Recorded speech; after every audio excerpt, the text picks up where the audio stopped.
But moving on, so Kraven the Hunter. Now, this perfect segue. Now for this movie here, I was going to say, like, it was one of those movies that when you hear about it, you kind of roll your eyes and you think, well, it's Sony. They're like, bless them. They're doing another Spider-Man movie without actually having Spider-Man in it. I mean, how well can it go? And it's a bit of it's a bit bittersweet because when we first started off this channel, Kraven the Hunter was the first trailer we ever did a reaction to, and at that time we were like, oh well, we're not really sure if this might be a movie worth seeing when it comes out in December. Hint, hint. The movie did not come out in December of 2023. A certain thing called the writers and actors strike came up, so the premiere got pushed into 2024. But we finally got a chance to watch that movie, and the big question that comes to mind isn't really, it's not really, did this movie kill the Sony Spider-Verse? It's how did it kill the Sony Spider-Verse? because it had been on life support for quite some time, right? I mean, we had the first Venom movie that did okay, and then the second two Venom movies, you kind of wonder, all right, this is really just a cash grab at this point. And then you had Morbius, and then Carnage and all that stuff. And it's one of those things. It's one of those things that when you watch, you kind of wonder how long can they do a Spider-Man or a Spider-Verse movie without Spider-Man in it? For sure. So let's not gloss over Madam Web either, right? So, well, I mean, Madam Web was so insignificant, it hardly comes to mind. That's fair. That's fair. So, Lee, this was a movie that you watched, near the end of last year, and I watched, twice this week. So why don't you go ahead and take us into Kraven the Hunter, starring Aaron Taylor Johnson? Yes, who, like I said, absolutely give him props, right? He absolutely got jacked up for this role. So props to him. That's about the only positive thing that'll probably come out of this discussion, because everything else was, pretty much mindless. And I think for me, right, this was like a palate cleanser because we just got done watching stuff like, Conclave and Amelia Perez, and I think kind of obviously a lot more of a hearty subject matter on, what you're feeling. This was absolutely just like, it shut your brain down, and I mean that in the best way possible, because it was just like, I don't know what they were thinking with this, but it was absolutely bizarre. So I guess we could talk about everything. I'm going to just skip over the cold opening because I just barely even had a reason to bring it up. But I guess it kind of starts, we got our backstory, right? So we meet Sergey, who is Kraven, right? So I'm just going to refer to him as Kraven moving forward just to make everything easy. And we see he's at some type of boarding school with his brother Dimitri. They seem to have a pretty good relationship from like what we see throughout the film. So I think they do at least a good job of conveying that. And then we have their super loving and caring father, Nikolai, played by Russell Crowe there. And it just goes to show like how poor writing could be in some of these movies. You would think like something really big budget like this that they would be doing like something better, but I like how we get introduced to these characters, and the first thing that happen is we find out that Kraven's mom was killed herself, right? So that's how we literally get introduced, and the father is just there. She's like, the father's like, yeah, well, she was weak, and I'm just like, oh my gosh, like, can you have, like, there's one-dimensional characters, and then there's whatever Nikolai's character is, because he's so unbelievably one-dimensional.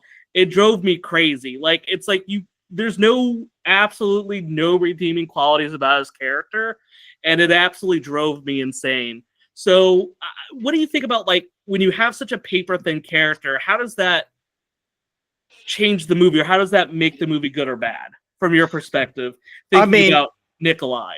I mean, we've come to expect that Marvel is going to give us, very one-dimensional characters, so I'm not too surprised. I will say this though: did you ever see that movie Bullet Train with Brad Pitt? Yes, yes. So Michael Shannon, he plays the I think what's his name, the White Death. He's like a Russian crime lord. So when so you hear about the White Death like throughout the movie about how about how he's such a hard ass and dangerous criminal, but you also come to find out that he genuinely cared about his wife, and all the events that he kind of puts in motions because he wants to avenge what happens to his wife. Going so far as to kill his own son because he saw his son's responsible for his wife being killed in that car accident. So at least with with that character, I mean, both he plays a Russian crime lord just like Russell Crowe and Kraven, but you've got more of a sympathetic view towards him because you can at least understand this is someone who who genuinely loved another human being at one point in his life, and the death kind of moved him so much that he was willing to do whatever it was to kind of ease that pain. It wasn't a very good way of doing it, but you can sort of understand like this was his way of grieving. Here it's like, I mean, here Nikolai just doesn't seem to have any emotions really. No. He's a piece of wood basically. And to top it off, you've got Russell Crowe trying his best to do another accent, and I'm just sitting there thinking, when will you people learn? He cannot do accents to save his life. I did a review of Bram Stoker's Dracula recently with another guest, and we were talking about how good that movie was, except for having two actors trying to do accents, and it's a very good, shockingly bad. And it's one of those things where it's like the movie's not good either way, but if you at least had someone else playing a Russian character, it wouldn't be as much of a distraction, really. So there's that. But to your point about the one-dimensional character, I mean, I mean, at least have him have like a brief moment where Sergei walks in on his dad like sobbing or something like that, like just for like 10 seconds at least. I mean, give us something, because at least that way it'll let us know, okay, he's not a complete piece of shit, as we'll find out later on in the movie. You have to humanize him a little bit, right? Just a little bit. I mean, listen, if Michael Shannon could do it in Bullet Train, I'm sure y'all can do it in Kraven the Hunter, right? Mm-hmm. Yep. And also Bullet Train had Aaron Taylor Johnson in it as well, right?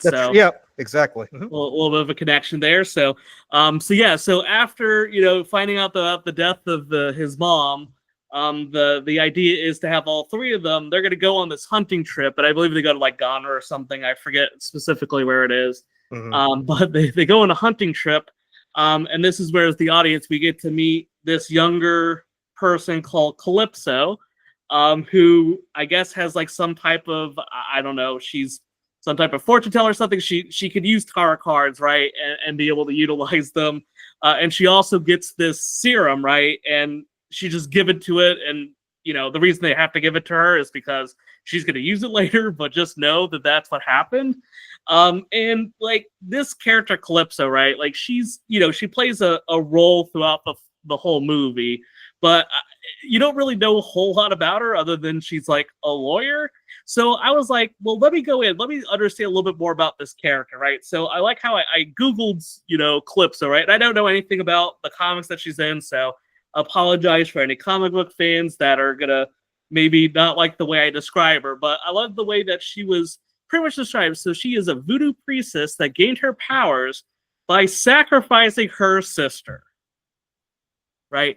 And now, did you get the vibe that she was somebody that murdered her sister, Luca? Just out of curiosity, was that the vibe you got from Calypso during the film? I mean, I didn't get any vibe out of her. She kind of seemed one-dimensional too. It's like everybody in this movie just doesn't seem to have a personality. Yeah, they're just like plot devices, right? That's all they are. They're just like there to drive and move the plot around, because that's pretty much what happened. So they're on this, right? The three of them are on this hunt, right? And they're trying to go after this, dangerous lion. And there's, this legend that, it's killed like 2,000-3,000 people. So this is a pretty dangerous lion, right? The lion. Lions are dangerous in general. I mean, this is true. Now, how many lions have probably killed 2,000 to 3,000 people? Probably not as many, but this is like a super dangerous lion, right? So this is like the the apex lion of the lion world. And I like how the lion ends up like attacking Kraven, and during like the attack, you see like some of the lion's blood gets into like Kraven's body as he's like being kind of dragged by the lion. And then we see like Calypso just like kind of, I guess, senses that he's nearby, and that serum that we just learned about that we don't really know anything about, but was like given to our character to move the plot along. She gives him this serum, and because of this, he now gets animal powers. Wait, hold on. So he doesn't get it from the lion's blood; he gets it from the little vial. I'm assuming they're connected. That's the way I looked at it. The serum, like I guess the lion gave him some type of powers, and then the serum like enhanced it. I don't know. So if he was underwater and he got mauled by a shark, and then Calypso gave him the serum, then he would be Marvel's Aquaman then, because then he could control all of the sea animals and shit, right? That would be the way that I think about it, and it's kind of funny because I just think about comic books, right? Like this is in the, he's obviously very connected with Spider-Man, right? Kraven, Calypso, all these characters. Yeah, yeah, they're all Spider-Man villains. So yeah, yes, right. So you think about Spider-Man, and he's like, okay, well, he got bit by radioactive spider and got its abilities. So is it that far-fetched that Kraven got some type of, he's like running on lion blood with some type of serum? Sure, why not? Like I just kind of went with it. I thought it was really goofy, but hey, this is what's happening. So luckily, because of the serum and everything, Kraven survives the attack. But I think his relationship with his father continues to deteriorate, which is not saying much, because clearly he's never really liked his father. But it continues to deteriorate, and he ends up running away, and he ends up staying at some sanctuary in Russia, right? Some sanctuary Eastern Russia that his mom had. And, he's just kind of like learning how to use his animal powers until like a bunch of poachers come, and he, kills the poachers because, poachers are bad. So he's the hunter that hunts the hunted, so to speak. And that kind of like wraps up the first third of the movie. And what do you think about the flashbacks? So tell me what you think about the origin of Kraven, right? In the nice 35 minutes that we got to do it. What the heck was that? I mean, it doesn't make him. It doesn't make me like him any more, any less. Yeah, we don't know anything about his character. Like, there's not really much known about. I mean, like, you kind of get a little bit of his personality, right? He's definitely not like his father. His father just being like a huge asshole, and he's clearly not like that. But yeah, it's just like we kind of just go back and forth with everything. But I mean, but I mean, here's the thing: like, if the idea of contrasting him with his father is to make his dad a complete 100% asshole, I think it's just a lazy way of doing things, because there are ways that you can have the antagonist be a foil to the protagonist, right? Without necessarily having to sacrifice who they are as a person. But as I was watching this movie, it obviously we know that this is the last Spider-Verse movie Sony's going to make. But thank goodness. But I was just thinking, would this movie have fared better had it been made 20 years ago during the Tobey Maguire era? Yeah. And my thinking is my thinking is that yes, this movie still would have been atrocious. It still would have bombed, but I think it would have done a far better. I think at least at least for that time when we weren't experiencing superhero fatigue, where the only really big superhero franchise was Sam Raimi's Spider-Man. I think that would have thrived in a much better environment than what it is right now, where we're so inundated with all these different superhero movies and TV shows. It's like, if this goes away, nobody's going to miss it. Whereas if they made this movie back in 2005, for instance, instead of 2025, then if it had gone away, people would have been up in arms, and they would have been sending petitions to Sony saying, hey, we love Kraven, give us a director's cut and give us more more Spider-Man related movies. And I think, and I'd even go so far as to say, movies like Morbius and Venom and even Madam Web. I think they probably would have stood a much better chance of of at least surviving during the early 2000s, because they at least, not only would they have leaned on the Sam Raimi films, but they would also have leaned on the fact that they were really the only big players in town, right?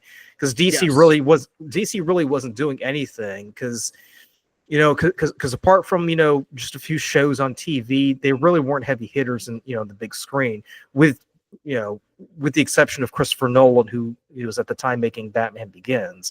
But even that was more of an isolated incident than something that was consistent as to what we're seeing right now.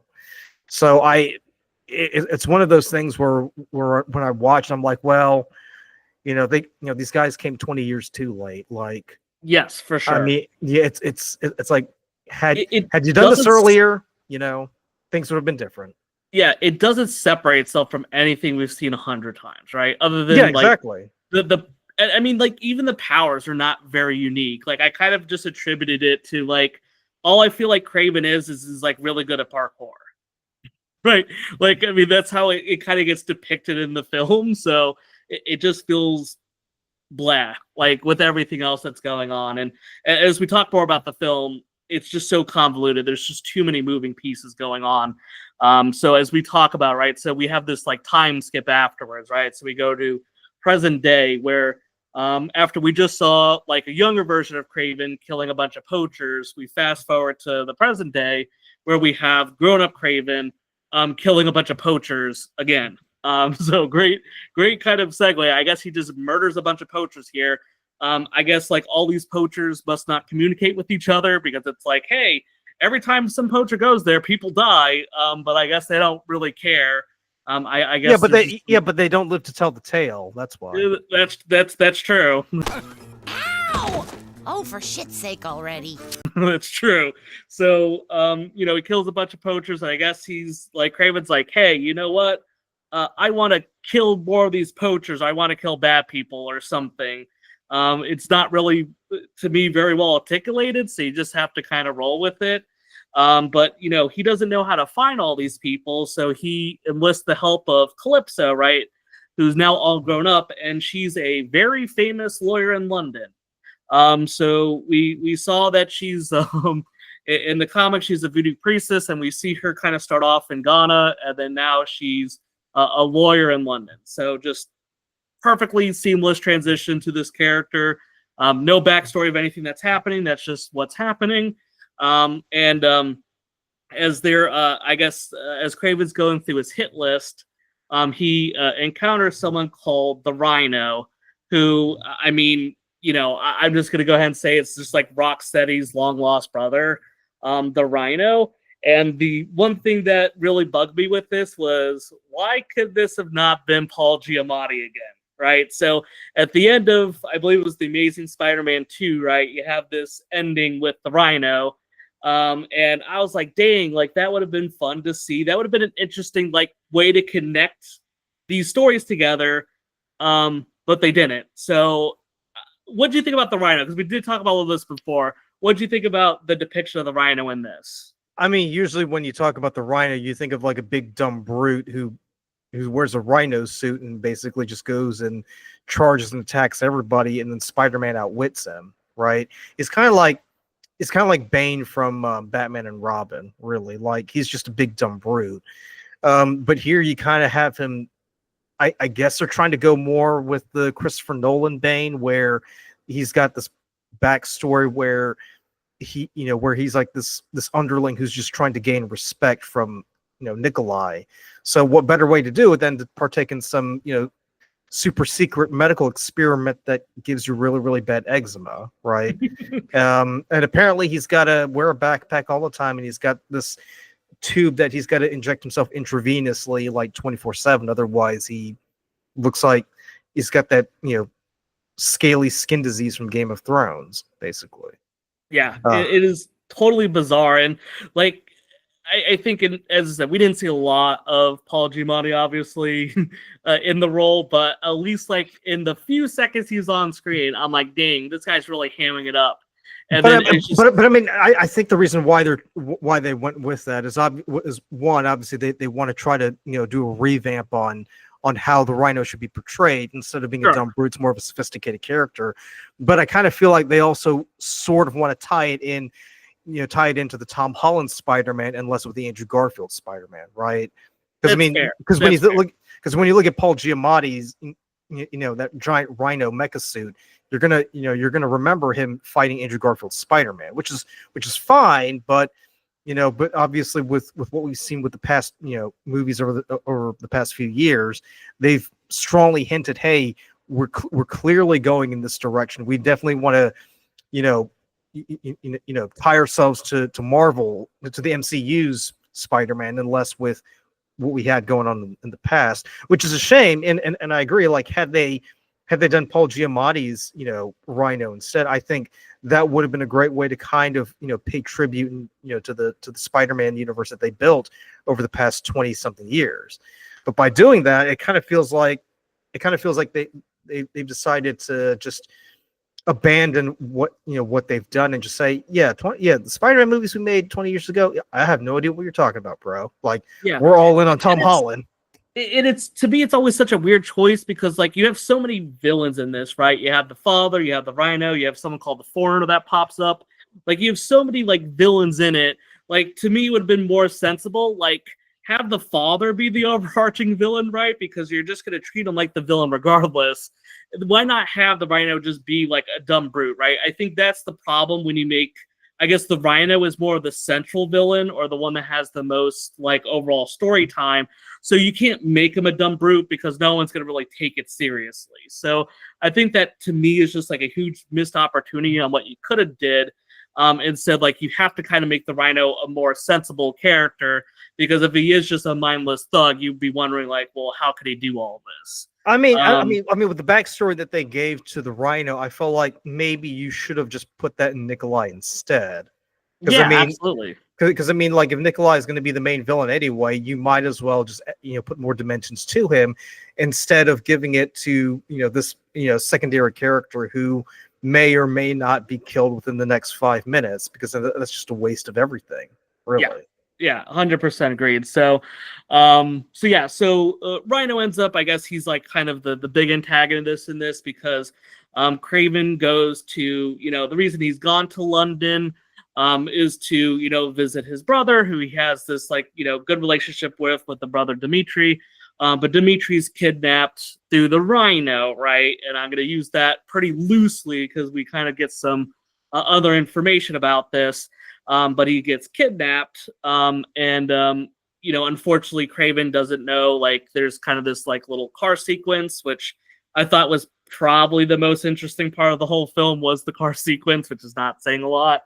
But eventually they're able to kind of escape with the brother, and that's why, he leverages Calypso there to kind of find the information, and we have an informant who was... kind of, I guess, being set up for this, but tells them to go to this monastery in Turkey. We have Kraven, he goes there, fights a bunch of random thugs, and it's all just like an ambush to kill Kraven. And it's just like some random globe-trotting stuff that happens. But it made me think, like, why the action sequences to you feel flat, or at least that's my opinion, right? You can tell me what you feel, but I feel like the action sequence, they just feel very bland. Like, they're just too quick, and it's just so like quickly edited together that nothing really happens. The only thing I did like is I did like kind of the like sequence where he's trying to like break into the armored vehicle, and I'm like, okay, I guess that's like something a little bit more, because at least like you actually maintain an action sequence for a little bit of time instead of all this like random action like clip show that they have in so many segments. So what did you think about the action overall in this? Because I feel like that was the biggest grab for it, and to me, it just felt flat all the way through. Well, how do you mean it? How do you mean it fell flat? Like, you just thought they were too short, like, or what? Yeah, so I guess like it's just so minimalized that it just doesn't really do anything for me. Like, I think about some of the big action sequences. Like, I'm not expecting it's like the end of the end of like Marvel and stuff like that, where you have like all the characters coming out and having this big galactic fight. But like so much of the action just felt like, oh, cool, I'm just gonna like lunge, and there's so many like edits and cuts for everything. It just feels like you never have time to really understand what the character's capable of. The only time I feel like we really got that was in kind of like that car chase sequence. But that's like really the best part about it. Everything else was just like, oh, he killed a guy, and then we're just moving on. So I don't know. That's how I felt like a lot with these action sequences. It didn't really feel like we as an audience got time to really digest what he's capable of doing. What the heck was that? So basically, you're saying it should have been fleshed out more, or at least kind of dragged out a little bit more. Yes, I would have liked to see more. Right? Not I don't like another 10 seconds. And you'll be good, right? It would have been great to see more about what his character is actually capable of doing, because like we just see him like we know he can like run fast and do stuff. I guess he has really good strength, but that seems to just fluctuate from fight to fight. I don't know. It just felt like the action sequences really were just lackluster from really most of it, other than just a few minor things. So we have him. He goes to Turkey, finds out like, oh hey, my brother's not here. He's in some other weird monastery, I guess. This is where we get introduced to another villain, right? Who we've seen. So I don't want to say introduced because we've seen him kind of throughout. It's this character called the Foreigner. Now he shows up to the story, and his ability is, and I had to look it up because I generally could not tell you what his ability is from how the story was. I mean, it's kind of obvious though when you. I mean, it is when you think about it. It's just weird how it's portrayed, right? I guess is where I struggle with it. So you can kind of like hypnotize people via eye contact, right? So like it was, yes, like you said, it does make sense when you kind of like look at it. But it is, to me, it was just like very weird because he's like always counting, and I understand like why he's counting is because it only works for a certain period of time. But it's just such a like, I guess, arbitrary ability to have, that he's just like, yeah, well, I could just like hypnotize people, and I guess that's my ability. But he ends up teaming up with the Rhino because he killed his mentor during the cold opening. Or I think that's who his mentor was in the cold opening. So yeah, now we have this extra character thrown in, and I just have to ask this: why did the film feel necessary to add so many plot threads into this film? That's bull, man. I don't get it. Like it feels just so overstuffed. What did you feel about that? Do you also think it's overstuffed or it's bloated with too much stuff going on? I mean the plot's kind of hard for me to follow anyway. So I mean, you might as well just add more characters because what difference does it make? At the end. Yeah, I mean, I guess that's true. If you're already butchering it, then adding a few other people can't make it any worse. But yeah. I mean, commit to the bit. If you're going to be ambiguous, you might as well just keep piling on. Yeah, I guess that's an interesting way of thinking about it, because I'm just thinking to myself, like, God, like we have so many of these characters. Why do we have to introduce him? Like Calypso, like it.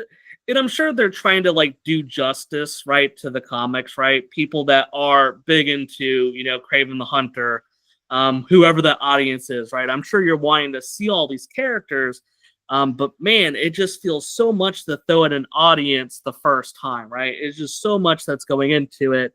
Well, not to mention the fact that the Foreigner he's not a very well-known villain, right? I mean, you'd have to appeal to someone who's like a pretty hardcore Spider-Man or comic book fan for them to to get the reference. Yeah, that's true. Yeah. Because like I said, I certainly don't know him, which is not saying a lot because I don't follow comics nearly as much as I'm sure the people that this was kind of aimed for. But it just felt like as someone that's not familiar with it to have like, his father Nikolai in it. Then you have this guy, the Rhino, which like you pointed out is just like one of his underlings that's a part of this. Then you're adding the Foreigner. You have this Calypso character that you don't really know a whole lot about. That's just a magical potion giver.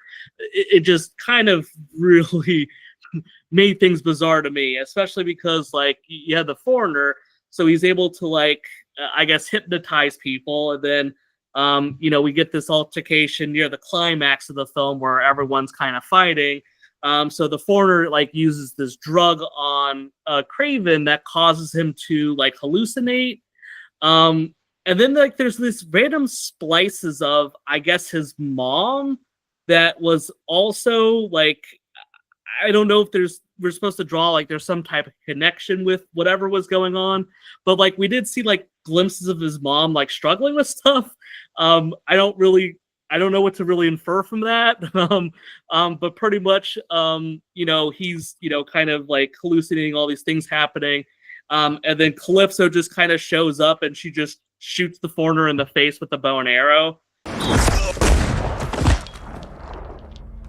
3, motherfucker. Because she went to summer camp once, because they mentioned that in passing just to kind of give her like some explanation of why she could just use a bow and arrow. So you have that, and then we just quickly kind of go over to Kraven, and he fights the Rhino this time, and it just looks the full CGI Rhino just looks bad to me. It kind of made me think of like the end of Black Panther, where you kind of just have both the characters just kind of like fighting each other in the suits, and it just like looks really fake. I couldn't help but feel that same thing in this sequence. It just like looks really cheesy to have this climax be like such like poor quality CGI. I like how the Rhino, like when he's like fully in Rhino form, like he's able to like stop like this gigantic truck that he just kind of stops. But then later on, he just gets like trampled like Mufasa in The Lion King, and that like does damage to him. And I'm like, okay, this makes no sense. How could he like get hit by a fast moving truck, but then just gets trampled by a bunch of, I don't know, water buffalo, whatever the hell those creatures are. Muskox. Thank you. Yeah, they're muskox. And they're able to do damage to them. I didn't really get it. I guess you could imply that because he got stabbed in his little intravenous plug, that maybe that weakened him or something, but whatever, I don't know. But he ends up dying from his thing, and then we transition over to Kraven talking with his dad, and then he just like leaves his dad out there against like a bear, and the bear mauls him, and that's the end of the father. It really just happens just like that. You see that Kraven took his bullets out. And I guess it's supposed to be like kind of mirroring what happened with the lion, where, he kind of mentioned like, oh, if you're really a legendary person, you wouldn't need to have like bullets to do it. You would just do it yourself. She speaks the bullshit. So I don't know. I guess the writer thought that was witty, but it just kind of felt like poorly tacked on. And then at the end, you have the brother who, has been, I would say, like relatively like shown as being like the super like nice guy, but obviously, was in a very bad relationship with the father that was probably manipulating him quite a bit. And you see that the brother is now able to like fully shapeshift. There's been like some hints that like he can like do a good job of like changing his voice to mimic people, but now like he could legitimately just turn into other people. And it just kind of ends with Dimitri like taking over the father's drug business, and that's how it ends. And it just, I feel like it's a fever dream just talking about it, because there's so many things that happen at the end that it just felt like they didn't know where to stop. And I just didn't get it, right? I didn't know why they felt the need. It was like, okay, we're going to have the foreigner get killed, whatever. And then it's like, okay, well, now we'll kill the Rhino. And I'm like, okay, I guess that's a logical place to end the story. And they're like, well, wait a minute. The father, he was actually the one that was pulling the strings all along, and he put him in danger. So now it's him that's doing it. And then the brother's just like evil at now. And I'm just like, what were you thinking, movie? So I don't know. I'm sorry. I feel like I'm rambling at this stage, but what do you think about the end? So we just wrap up the shit show, because it was a shit show from beginning to end with me. Right, but don't forget, he also gets that vest that makes him look more like a badass hunter.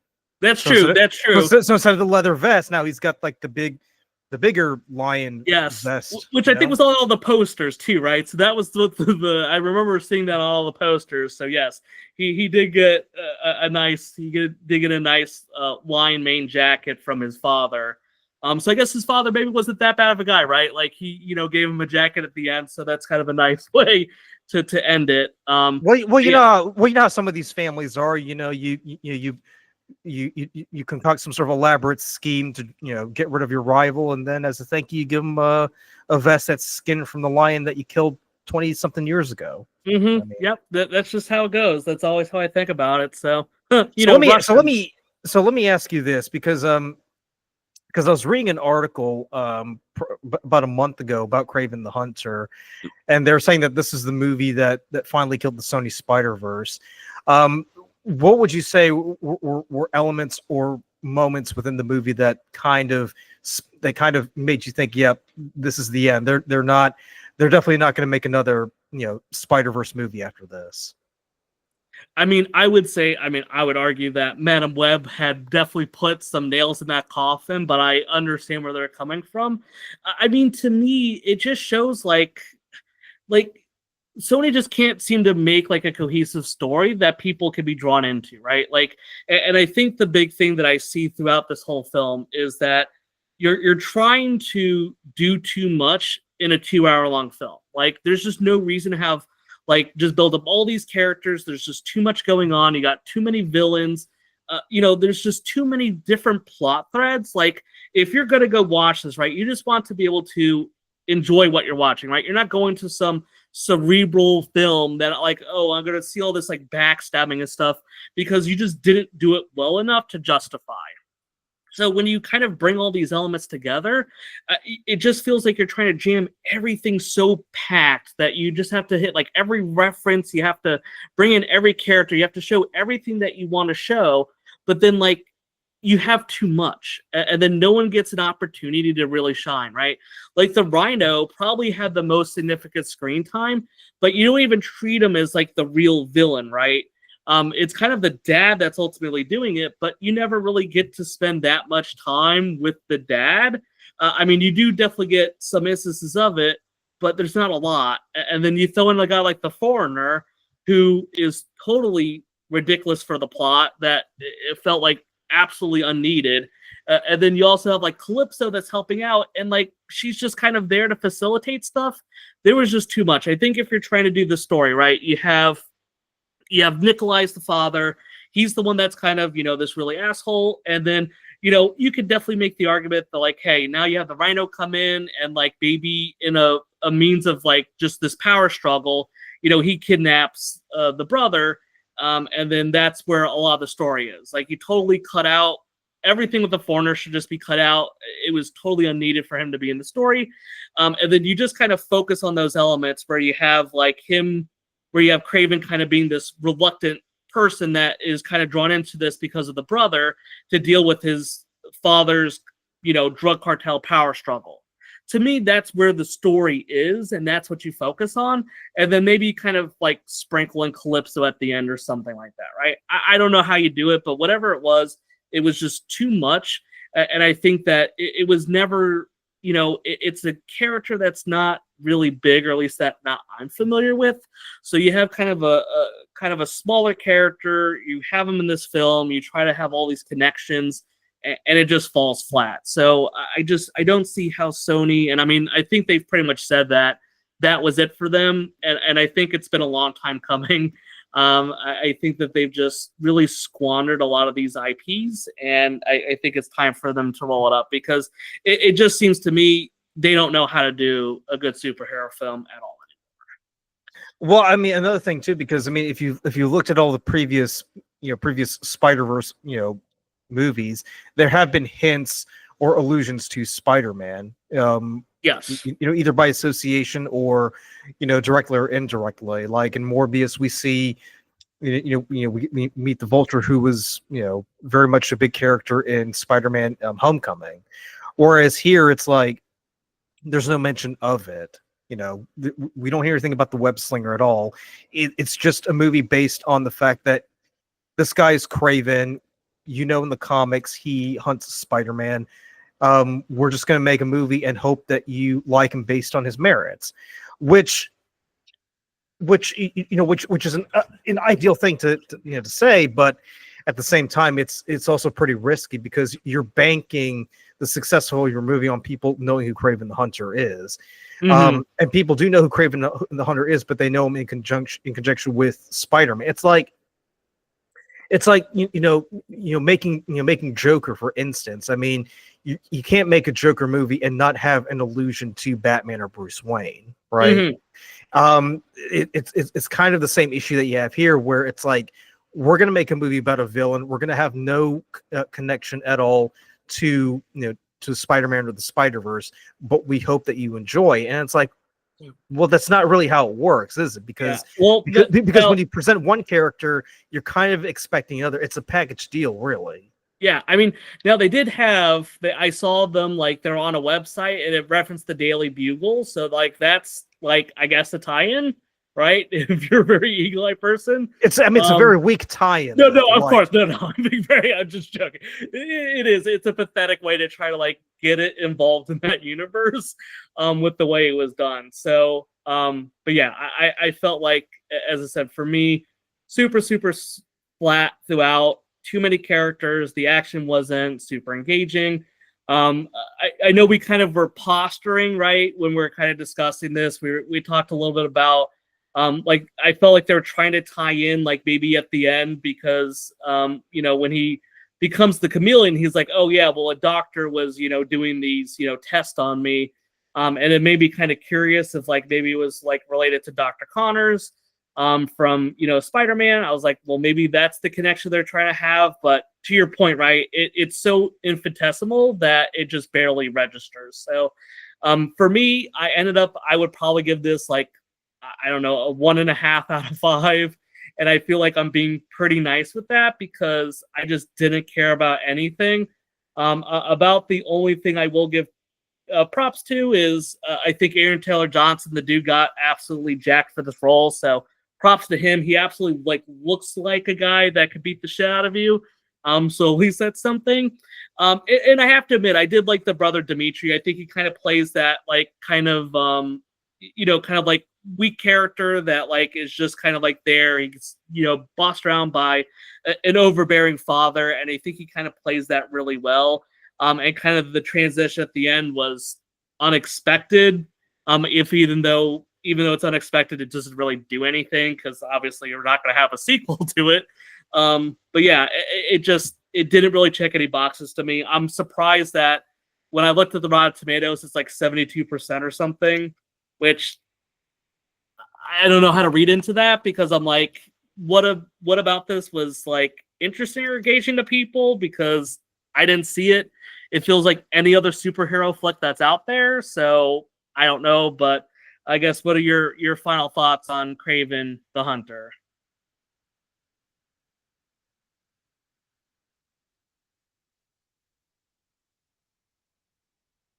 All right, sounds like no final thoughts. So interesting choice to go with the silent treatment. So, but yeah, I guess that's everything for us, guys. Lee, sorry about that. So, no, that's okay. Don't worry. Yeah, I had my mic off. So yeah, it's a 2 out of 5. I mean, it's one of those movies where if you don't think about it, it doesn't bother you that much. But if you try to engage with it for just a second, then yeah, it can really irritate you. It's one of those movies where you can just, if you just watch it, it's kind of like background noise. If you just watch it while you're doing something else, and you catch a few, you catch a few fight scenes here and there, it's all right. Kraven the Hunter, background noise, the movie, perfect. I mean, think of it. It's basically, Marvel lo-fi. Yeah, really. Yeah, it really is. But yeah, Lee, why don't you go and take us out on that? Yeah, no, I think that I'm looking forward to some other stuff that's out there. I am kind of curious. Captain America: Brave New World, I have no real strong feelings to watching it. I do kind of want to watch it, but yeah, I feel bad for the Sonyverse that it's just kind of drawn out the way it is. So sorry for that, but I guess that's our thoughts on Kraven the Hunter. I guess everyone can leave some comments on what you thought about it. If you liked it, I'd be very curious, like, what stuck out to you in the film, other than maybe just some brief sequences. But, you know, hey, more power to people. You like what you like. But that is it for us. Take it easy.